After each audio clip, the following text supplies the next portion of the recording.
కొన్ని నిర్ణయాలు ఏ రేంజ్లో బెడిసి కొడతాయి అంటే పుట్టగతులు కూడా ఉండవు అంటుంటాం కదా.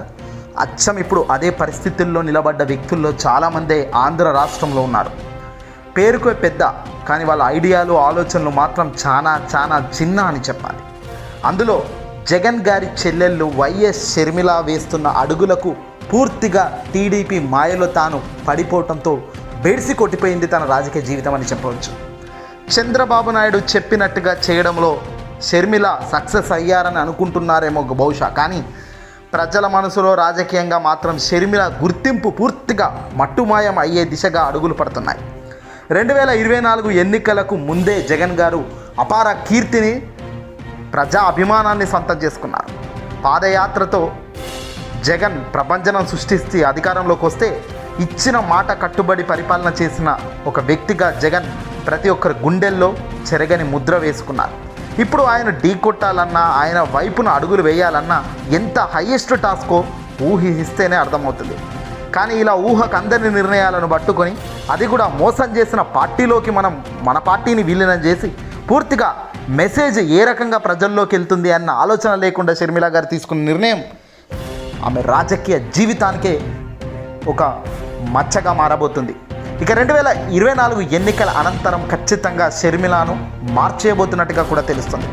ఇప్పటికే కాంగ్రెస్ చాలా పెద్ద తప్పు చేస్తున్నారు అన్న సంగతి ఆల్రెడీ గ్రహించేసుకున్న సీనియర్లు పెద్దలు ఎలాగైనా సరే 2024 వచ్చేసరికి రూటు మ్యాప్ కాంగ్రెస్ది ఏపీ వ్యాప్తంగా పూర్తిగా యూటర్న్ తీసుకునేందుకు రంగం సిద్ధమైనట్టుగా జగన్ చాలా ప్రణాళికబద్ధంగా పర్ఫెక్ట్ ప్రజల నాడిని పట్టుకొని వెళ్తున్నారు. ప్రజలకు ఏం కావాలో చెబుతున్నారు, ఏమి ఇవ్వాలో ఇస్తున్నారు. ఇలా ప్రజలకు జగన్కు ప్రభుత్వానికి మధ్య కనెక్షన్ గట్టిగా కుదురుతున్న సమయంలో ఆయన ఢీ కొట్టలేమో అన్న సంగతి ఇప్పటికే రెండోసారి తప్పులో కూడా తెలుసుకున్న కాంగ్రెస్ అధిష్టానం చెల్లెను పంపి మరింత ద్రోహం చేసినట్టు అవుతుంది.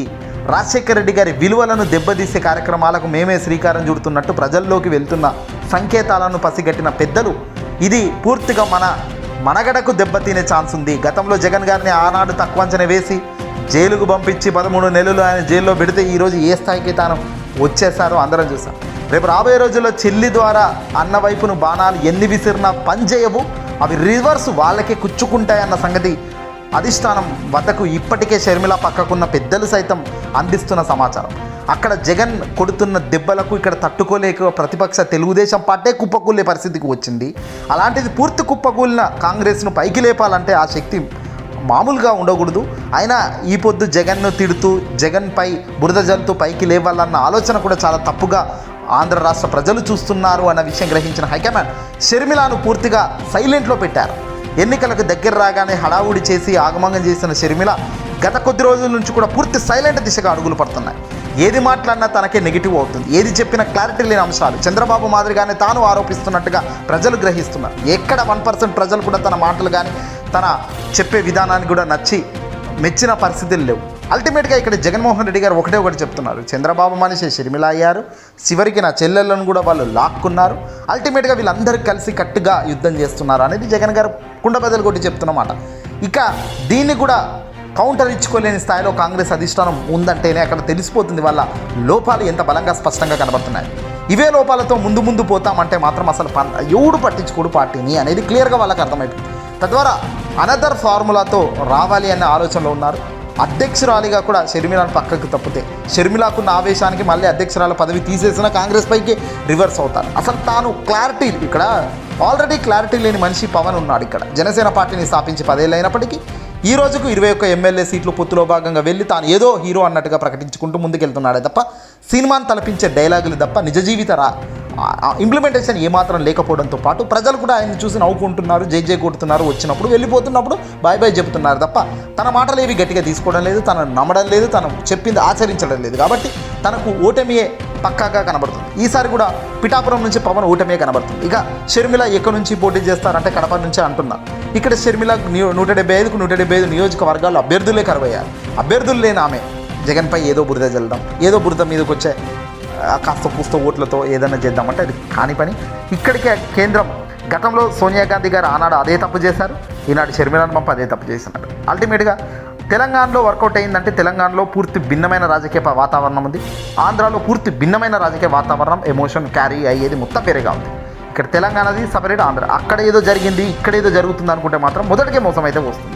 ఇక షర్మిలాకు సంబంధించిన అధిష్టానం అయితే చాలా ముందస్తు ప్రణాళికలో బద్ధంగా ఇక ఫార్ములా మార్చి యూటర్న్ తీసుకునే దిశగానైతే అడుగులు పడతాయి. ఖచ్చితంగా షర్మిల ఫార్ములా సక్సెస్ కాలేదు అన్న సంగతి వచ్చారు.